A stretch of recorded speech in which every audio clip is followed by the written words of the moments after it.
Hi, everybody. I'm Jones. And I'm Mann. And we're Jones and Mann. And today we are jonesing on the StripedPig's gin.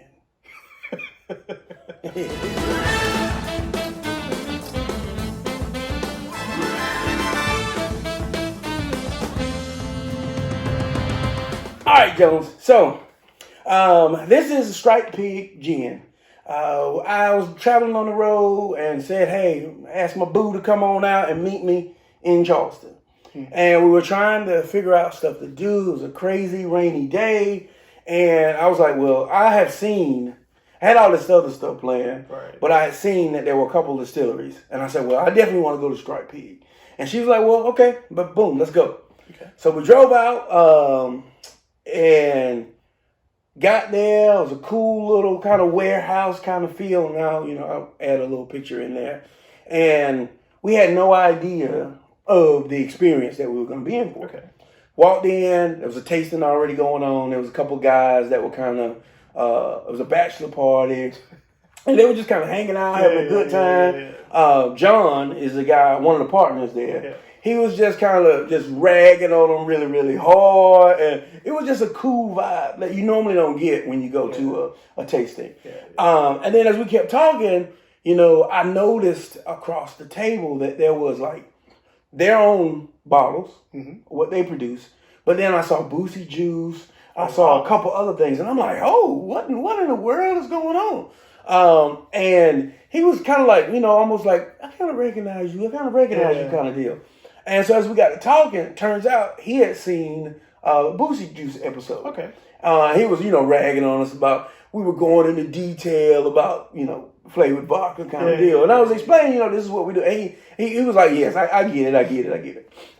He was just a super cool guy. We ended up doing a tour. We ended up going through the whole lineup. And one of the things that I found out that was really fantastic, they have several things that they make their own. Their gin. I got the gin and the spiced rum. But there were a couple other things that they had available. I think there was a regular white rum. Yeah, then they have like a stripped shine or something. Right. And then they're working, I think their rum is aging now. Yeah.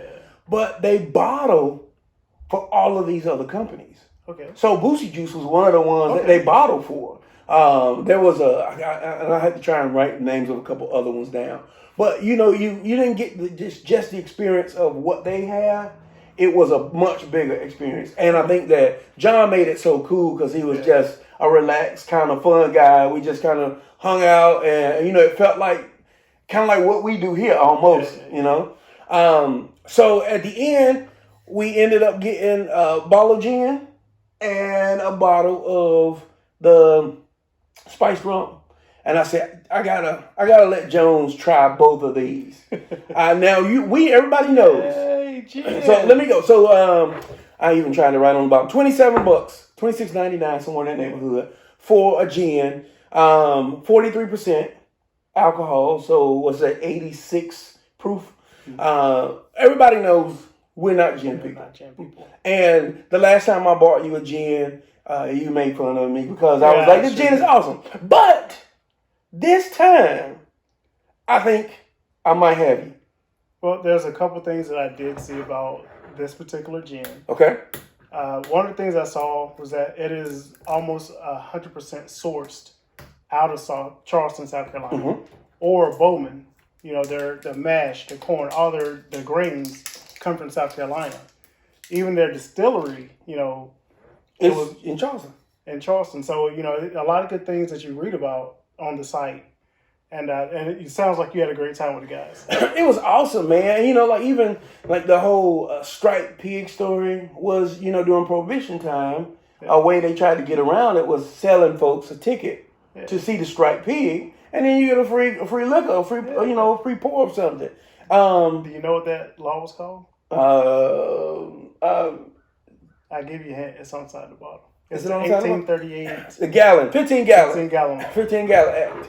And I mean, that's just, I think they put a lot into the story, the label, the history. And I really felt that on the experience of the tour. And it wasn't, touring acres of wheat fields and all of that. Right. But it was the process. You could tell John knew just about making spirits in and out, and he made it fun. Like a lot of times when you go, they kind of snobby, kind of stuck up. Not to say that that's not the right way to be about it. But when you're going to drink, you want to go and have a good time, learn a little bit about what it is you're tasting, and it works out. Well, the other reason probably is because the three owners, it says that they came up with the idea for this distillery all on a cocktail napkin. And it sounds like if these guys are having that much fun, that's definitely how you come up with your ideas. That's definitely how you do it. So, I've rambled on. I've been waiting to see your thoughts on this. So let's just pop this thing on open, and we'll do house rules. We'll do a couple neat pours. You can go extremely light on this. Oh, yeah. But it does, And, listen. You smell it? It's gin. I don't smell it. You know, so well, I haven't sniffed it close enough. My sniffer is high powered. Oh, that is definitely gin. That is definitely gin. You get the typical juniper, gin botanicals. It's strong. It's almost because I don't like gin. I say it's almost overpowering. Like you're like woo. I'm laughing about some of the reasons why. It takes you back to that night. Yeah. But I think when we clink them and drink them,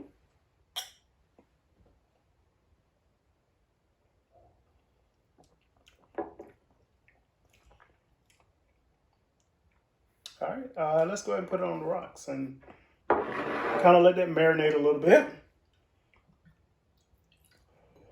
Yeah. I'm not gonna tell you that part. I'm gonna wait until after we get into talking about it first. Yeah, I was gonna say earlier that the thing that had me a little,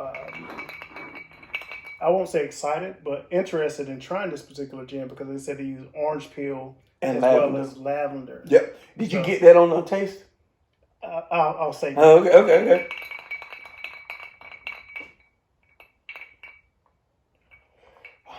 All right. So I made some clear ice there. You can I tried to at least, chipped it up. All right, clink them and drink them. Clink them and drink them.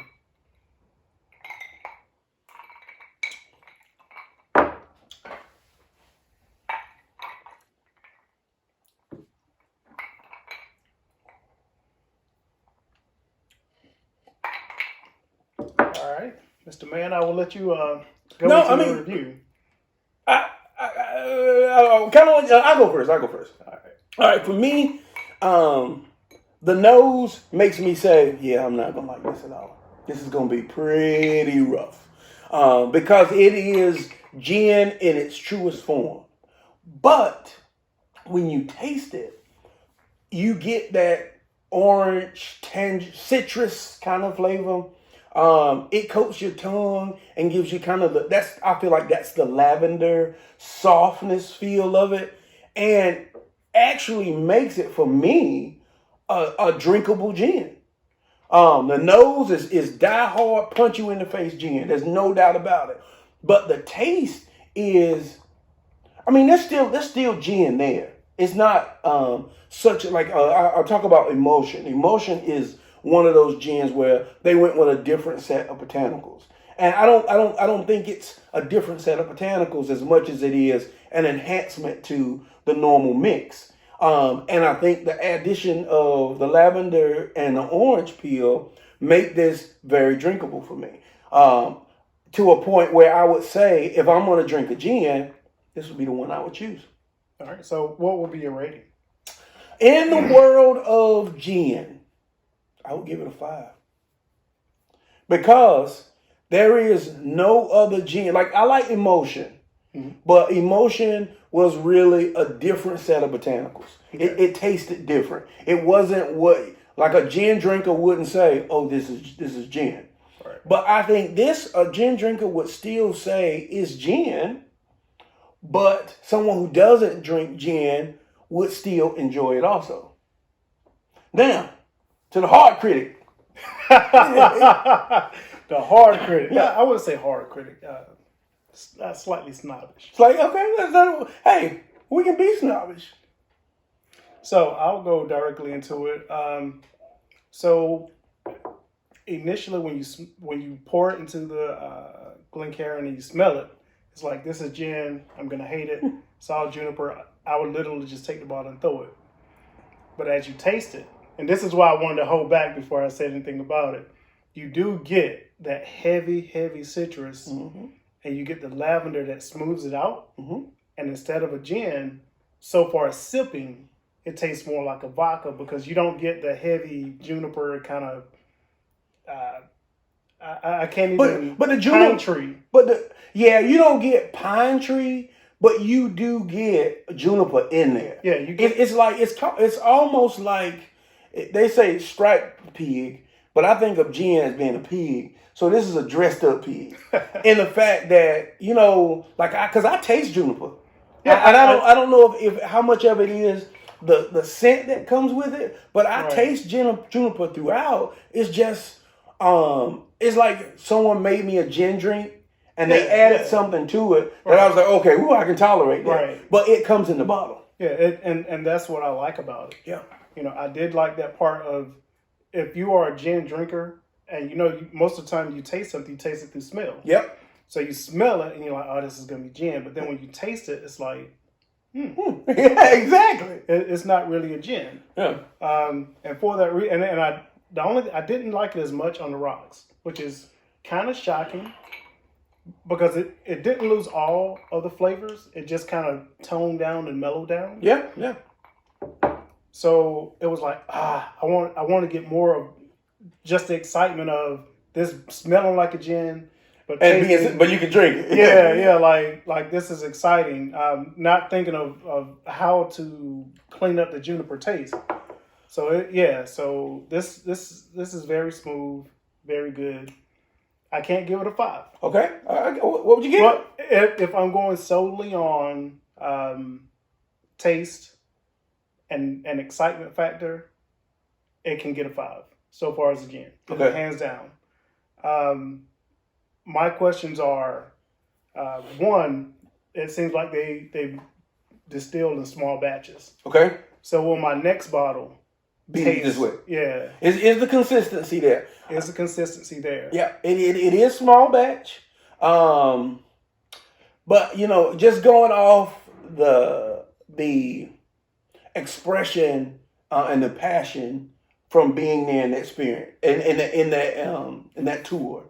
One, I got a feeling that they know their stuff. Yeah. And the fact that they also bottle, which I don't know how much in the production that they have for the other brands, but I know I think there was some conversation around the marketing and promotion. I think there's definitely some tasting that goes with that and skill. So I would wager that it's going to be consistent. The thing that I did notice that Mr. Piper's signature is at the bottom of the bottle. Like he verified this particular batch to say, yes, this does meet our standard. Yeah. The other thing that kind of keeps me, because I'm thinking about it as a whole, is what is the availability of this? Yeah. So, even in North Carolina, will I be able to find this on a shelf? Yeah, no. So I haven't seen it in North Carolina, so I don't know. So that's the other thing that keeps it from that high tier 5. But overall, drinkability is definitely a 5. Whoa! I did it. Because would you say that's your favorite gin? Currently, yes. Exactly. Yeah, currently, yes. But overall, I can only give it like a 3.5. Ooh, okay. Simply because, it's a great drink, but I would have to hoard the bottle until I get a chance to go back to South Carolina to get it. Okay, so let's clear this out. So from taste alone, 5. Definite 5. Overall, you're going 3.5 because of availability. Yes. Okay. Well, the only way to boost that availability is telling folks about how awesome it is. Yeah. Now, granted, I'm not gonna be a gin drinker because of this. Now, I will say that. But I don't have to worry about, well, we won't be drinking this bottle. Yeah. I don't have that worry. And I think you can even slide this over and some of the vodka drinkers. You can slip it past them. They will be like, "What is that extra taste?" Yeah, I think if you serve someone this, they'd be like, "Oh yeah, I do like gin." But then you could take them to another gin, and they'd be like, "No, I really don't like gin." Yeah. This is just so much better when it comes to that aspect. It's so much better. So, John, you turned Jones in the right way. I think he's been a little tough on that 3.5, but. Again, as long as you gave it a 5 on taste, which lets me know that I wasn't losing it on this one. I might have thought the other one was good, but this one actually was. I'm thinking because your boo was with you, you got this one when you're close to being sober. I was close to being sober. Okay, true. I probably was a little closer to being sober. Yeah. All right. Well, if you're ever in the Charleston area, you definitely should check out StripedPig. I used a Groupon. That's how I found it. Honestly, I would have paid full price for it because it was awesome. I say check out their website. Yeah, for sure. What is it? StripedPigDistillery.com. Yep. And hopefully I can convince Jones at some point to check out the other bottle we got back. Basically, as always, this has been another episode of Jones and Mann. Be sure to click the bell, subscribe, follow us on Facebook, Twitter, and the Instagram. Let's get our comments up. We need everybody engaged. We need those likes to go up. 2020 is coming, and we want to do big things, but we gotta keep the engagement happening and popping. This has been another episode of Jones and Mann. Click them and drink them. We'll see you next time. Yeah, that's what I wanted to do.